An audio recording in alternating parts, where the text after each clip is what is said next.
Bunker वगैरह है उस पे हमारे टारगेट निशाने पे रहते हैं, हमारे बंकर भी उनके निशाने पे रहता है।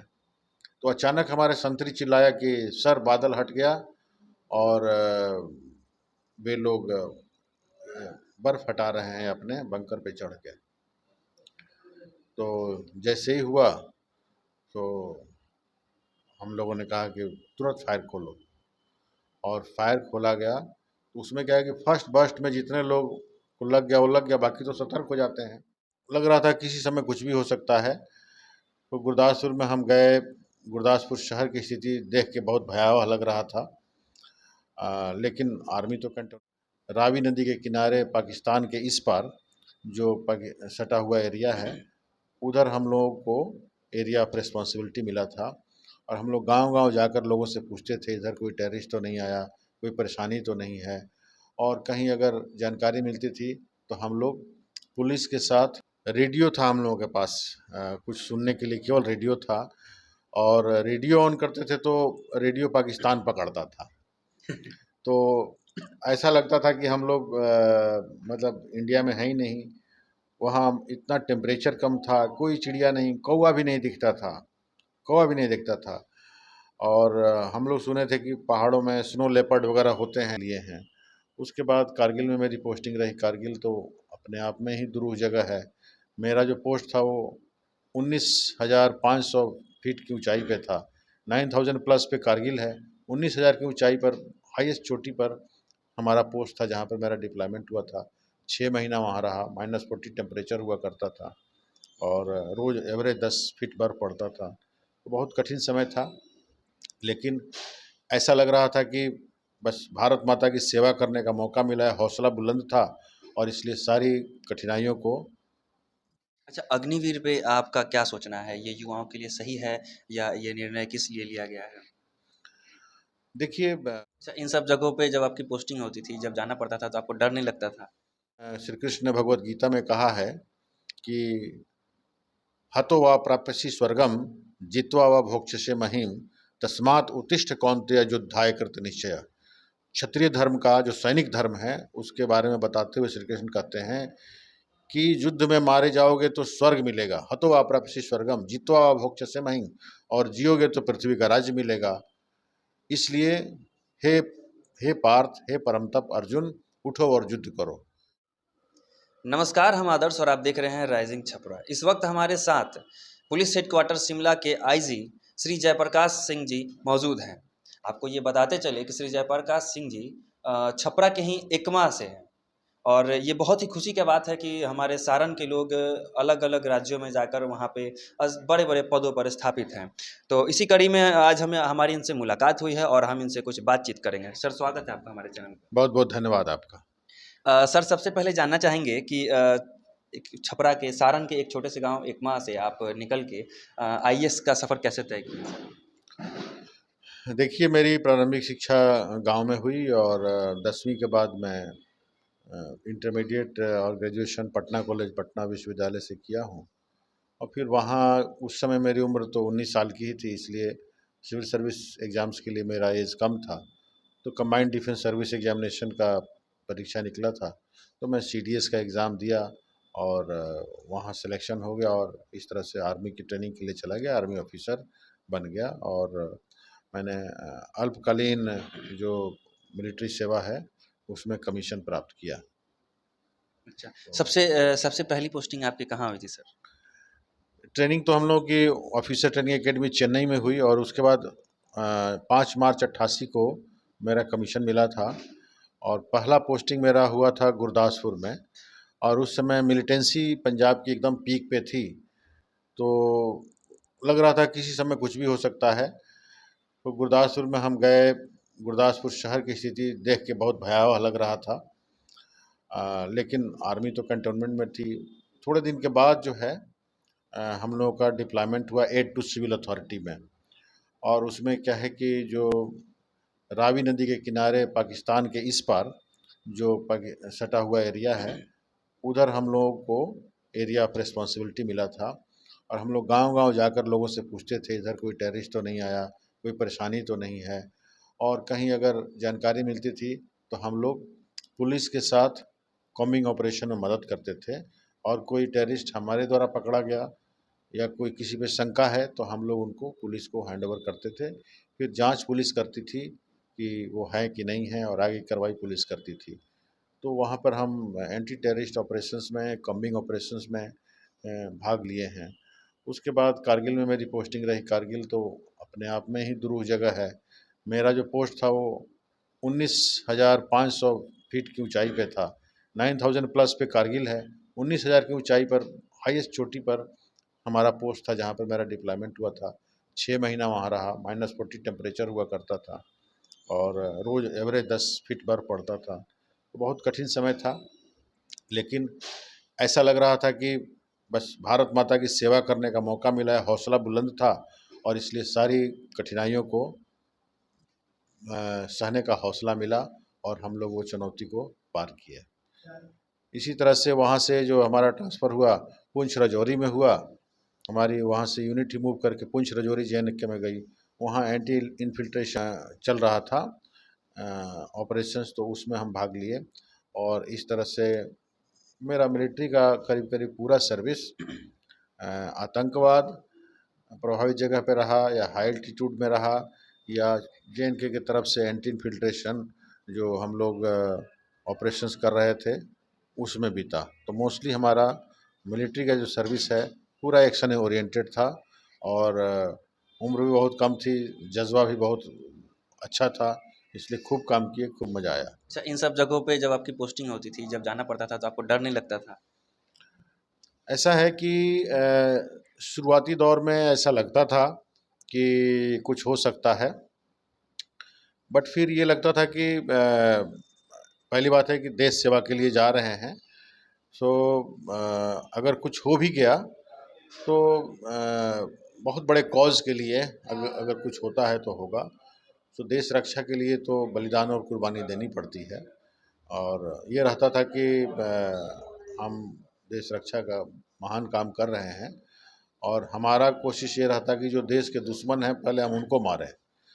अगर उस प्रक्रिया में अपनी जान भी चली जाती है तो ये इट्स वर्थ इट, है ना। भगवान श्री कृष्ण ने भगवत गीता में कहा है कि हतो वा प्राप्यसि स्वर्गम जित्वा वा भोक्ष्यसे महीम तस्मात् उत्तिष्ठ कौन्तेय युद्धाय कृत निश्चय। क्षत्रिय धर्म का जो सैनिक धर्म है उसके बारे में बताते हुए श्री कृष्ण कहते हैं कि युद्ध में मारे जाओगे तो स्वर्ग मिलेगा। हतो वा प्राप्यसि स्वर्गम जित्वा वा भोक्ष्यसे महीम, और जियोगे तो पृथ्वी का राज्य मिलेगा। इसलिए हे हे पार्थ, हे परम तप अर्जुन, उठो और युद्ध करो। तो ये सैनिक का ये धर्म है कि युद्ध करो, जीत जाओगे तो वैसे ही विजय मिलेगी, राज्य मिलेगा, और हार जाओगे तो स्वर्ग मिलेगा। तो उसमें कोई ज़्यादा असमंजस नहीं था। हम 10 को मारेंगे, हम उसमें मर भी सकते हैं।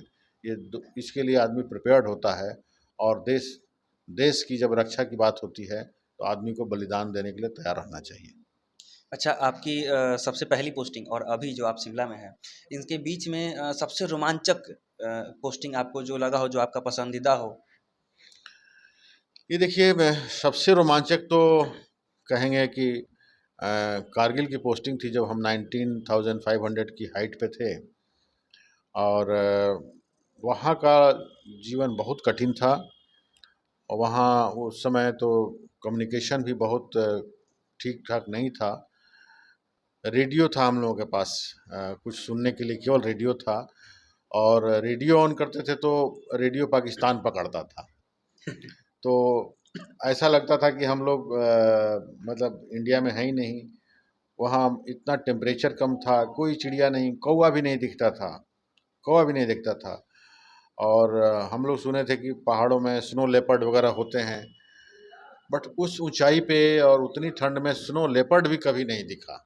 कोई चिड़िया, कुछ भी नहीं, कोई जानवर कुछ कभी दिखा ही नहीं।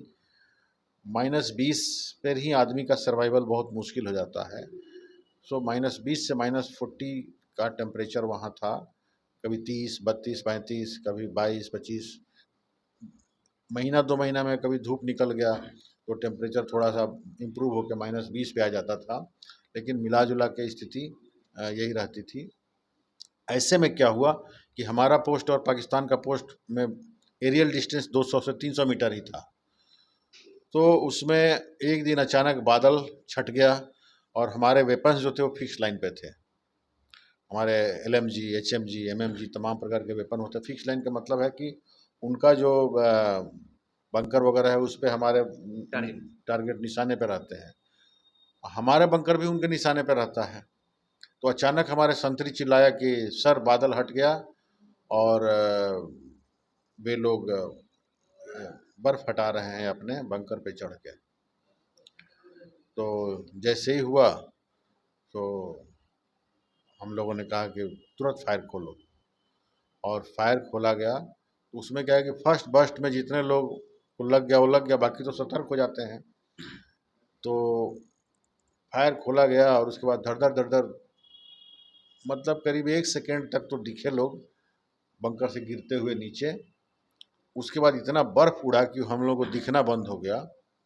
लेकिन बहुत देर तक गोलीबारी चलती रही, फिर वो लोग भी फायर करते रहे और रात भर गोलाबारी दोनों तरफ से चला। हमारी तरफ से कोई कैजुअल्टी नहीं हुई। दूसरे दिन उनके पेपर में निकला कि करीब 20 एक उनके सैनिक शहीद हुए हैं, ऐसा उनके पेपर में निकला था। तो उनके पेपर से भी पता चला था इधर। तो इस तरह से हमें पता चला था कि वो उस जो हम लोग ऑपरेशन हुआ उसमें इतने सैनिक उनके हलाक हुए थे। तो ये बड़ा रोमांचकारी था। जैसे ही हमारे ऑब्जर्वेशन पोस्ट के संतरी ने बताया कि सर बादल हट गए हैं और दुश्मन बंकर से बर्फ हटा रहे हैं, तो पहला रिएक्शन था फायर, ओपन फायर। फायर खोले हम लोग और उनके करीब उनके ही न्यूज़पेपर के अनुसार 20 एक सैनिक मारे थे। चलिए, बड़ा ही रोमांचक कहानी आपने सुनाया। बहुत ही ये सब रिस्की है, फिर भी युवाओं के लिए क्या कहना चाहेंगे जो युवा इस क्षेत्र में जाना चाहते हैं, देश की सेवा के लिए जाना चाहते हैं? देखिए, मैं अनेक स्कूल में जा रहा हूँ, कॉलेजेस में जा रहा हूँ। आज भी हम एक इंटरेक्टिव सेशन यहाँ के युवाओं के साथ दिशा क्लासेस में करके आया हूँ। जिस तरह के प्रश्न 10वीं 12वीं के बच्चे कर रहे हैं या जो तैयारी कर रहे हैं सिविल सर्विसेज के, इनसे बात करके लगता है कि बच्चों का नॉलेज भी बढ़िया है, इंटेलिजेंस भी बढ़िया है और बहुत अच्छा करने का जुनून भी है। बहुत ही मेधावी लड़के हैं सारण के, बहुत ही मेहनती लड़के हैं सारण के। थोड़ी आवश्यकता उनको गाइडेंस की है और थोड़े से प्रोत्साहन की है, मोटिवेशन की एंड गाइडेंस की। तो मैं अपने स्तर से उसको करने का प्रयास कर रहा हूँ और मुझे लग रहा है कि मेरे जैसा और भी लोग प्रयास कर रहे होंगे। अगर बच्चों को सही गाइडेंस और सही मोटिवेशन मिल जाएगा सो जगह की बात नहीं होती। मैंने तो कोई कोचिंग नहीं किया था, जगह की बात नहीं होती। यहाँ से पढ़ाई करके भी आजकल ऑनलाइन रिसोर्सेज बहुत मिल रहे हैं, ऑनलाइन रिसोर्सेज हैं, यूट्यूब है। सो लड़के बहुत अच्छा कर सकते हैं और युवाओं को मैं केवल ये कहूँगा कि अपनी शक्ति को जानो। If I could do it, you can do it and therefore you should do it. So मैं प्रोत्साहित करने का प्रयास कर रहा हूँ और आई एम श्योर वो लोग बहुत अच्छा करेंगे हर प्रकार की प्रतियोगी परीक्षाओं में। अच्छा, अग्निवीर पे आपका क्या सोचना है? ये युवाओं के लिए सही है या ये निर्णय किस लिए लिया गया है? देखिए, अग्निवीर के बारे में जो सरकार की रणनीति क्या रही होगी हमें उसका मालूम नहीं है। हम तो बहुत पहले 94 में आर्मी छोड़ चुके हैं। लेकिन जहाँ तक मुझे लगता है कि जो हमारे आर्म्ड फोर्स पर्सनल हैं उसमें ज़्यादा से ज़्यादा यंग लोग हों। सो इंडियन आर्मी के प्रोफाइल को यंग करने के लिए और जो डिफेंस पे जो पेंशन पे ज़्यादा खर्च हो रहा है, इसकी वजह से आर्मी का मॉडर्नाइजेशन होने के लिए पैसा कम पड़ रहा है। सो मॉडर्नाइजेशन के लिए भी तो पैसे चाहिए, वेपन्स खरीदने के लिए, एम्युनिशंस खरीदने के लिए पैसे चाहिए। तो ऐसा समझिए कि आर्मी के प्रोफाइल को यंग रखने के लिए और जो उससे रेवेन्यू बचेगा उसके फोर्सेस के मॉडर्नाइजेशन पे खर्च करने के लिए अग्निवीर योजना को लागू किया गया है। और इन द लॉन्ग रन ये यूथ्स के लिए भी बहुत अच्छा होगा, क्योंकि गवर्नमेंट अनेक प्रकार के पैकेज दे रही है और उनको पैरामिलिट्री ऑर्गेनाइजेशंस में भी उनको दिया जाएगा, रिजर्वेशन वगैरह दिया जा सकता है और अनेक प्रकार के उनको जो सर्टिफिकेट या मैनेजमेंट वगैरह के भी कोर्सेज करने में सहूलियत दी जा सकती है। सो जो ट्रेंड लोग वहाँ से आएंगे आर्मी से, वो सिविल में एब्जॉर्ब होंगे, तो वहाँ की जो ट्रेनिंग है, वहाँ का जो अनुशासन है, वहाँ का डिसिप्लिन है, ऑनेस्टी है, इससे हमारा सिविल एडमिनिस्ट्रेशन भी बेनिफिटेड होगा, और मजबूत। मजबूत होगा। और जब वो आएंगे तो उनकी जगह नए लड़के जाएंगे, आर्मी का प्रोफाइल भी यंग होगा। मेरे हिसाब से अग्निवीर एक अच्छी और सफल योजना है। अभी आप छपरा में घूम रहे हैं, सारण में हैं और लगातार युवाओं के बीच युवाओं को संबोधित कर रहे हैं, उन्हें मोटिवेट कर रहे हैं। तो आपका छपरा को लेकर के क्या विज़न है? देखिए, मैं तो जब छुट्टी पे आता हूँ तो सोचता हूँ कि छुट्टी या तो गांव पे रह के बिता लूँ, या सारण का मैं रहने वाला हूँ, तो अपनी एक सामाजिक दायित्व समझता हूँ कि यहाँ के लोगों के लिए कितना मैं काम आ सकता हूँ। तो मुझे लगता है कि सबसे अच्छा तरीका है मैं यूथ्स को मोटिवेट करूँ। मैंने पढ़ाई लिखाई की है और मैं एजुकेशन के महत्व को समझता हूँ, और एजुकेशन को रोज़गार से भी जोड़ना ज़रूरी है। सो मैं कोशिश करता हूँ कि बच्चों को मोटिवेट करके कुछ टिप्स दे के मैं ऐसा करूँ कि वो कोई ना कोई कम्पिटिटिव एग्जामिनेशन निकाल कर जो जिस लायक है उसमें नौकरी में आ जाए या एंटरप्रेन्योरशिप डेवलपमेंट करे। मैं भारत सरकार के skill development and entrepreneurship ministry में भी डायरेक्टर रहा हूँ, तो मुझे ये भी पता है कि स्किल का क्या महत्व है। सो इस तरह से जो जिस लायक है मैं कहता हूँ कि कुछ करो, जिससे कि हमारे जो युवा हैं नेशनल मेन स्ट्रीम में रहें, और जो हमारे देश में डेमोग्राफी है, आज भी हमारा जो यूथ पॉपुलेशन है वर्ल्ड में हाईएस्ट है, और थोड़े दिन में तो चाइना को हम वैसे भी ओवरऑल भी सरपास करने वाले हैं। चाइना पास कर चुके हैं हम लोग। तो ऐसी स्थिति में अगर हमारे यूथ्स कुछ करेंगे नहीं, रोजगार से नहीं जुड़ेंगे या सेल्फ एम्प्लॉयड नहीं होंगे, तो डेमोग्राफिक डिविडेंड जो हमको है, वो डेमोग्राफिक लायबिलिटी बन जाएगी। तो सरकार कितने लोगों को बैठाकर और अलाउंसेस देगी और भोजन देगी। इसलिए ये ज़रूरी है कि यूथ्स अपनी क्षमता को पहचानें, हम उनको सही गाइडेंस दें, और वो या तो कोई रोज़गार प्राप्त करें या रोज़गार का सृजन करें। इसलिए मैं ये करते रहता हूँ। छपरा के लिए मेरा विज़न ये है कि हर युवक अपनी क्षमता के अनुसार कहीं न कहीं एंगेज हो जाए, चाहे कोई किसी नौकरी में या सेल्फ एम्प्लॉयड बने। This is my vision for the youth of Chhapra. और तब के छपरा में और अब के छपरा में आपको क्या-क्या अंतर दिखता है और क्या-क्या कमियाँ दिखती हैं, जिसमें आप चाहते हैं कि सुधार होनी चाहिए?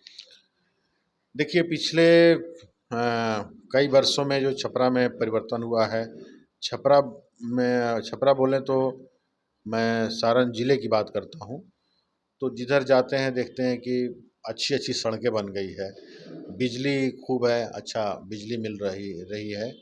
तो ये बहुत ही पॉजिटिव डेवलपमेंट है, और इसके वजह से एक जगह से दूसरे जगह जाने में समय कम लगता है, समय बच रहा है। तो लोगों का जो जीवन है बिजली की वजह से भी बहुत सुलभ हो गया है। लोगों के घर में कंप्यूटर भी चल रहे हैं, टीवी चल रहा है, एसी फ्रिज चल रहा है, तो लाइफ पहले के बनिस्बत बहुत आसान हो गया है। मैं तो लालटेन और डिबरी के साथ पढ़ा हूँ, तो अब तो अपने गांव भी जाता हूँ तो लगता है कि ये तो शहर जैसी सुविधाएं हैं। तो ये बड़े पॉजिटिव चेंज है।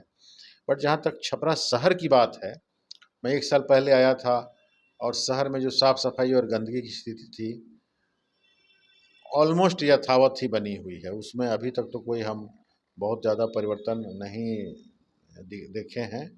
और हाल ही में नगर निगम का चुनाव भी हुआ था, नई कार्यकारिणी बनी है।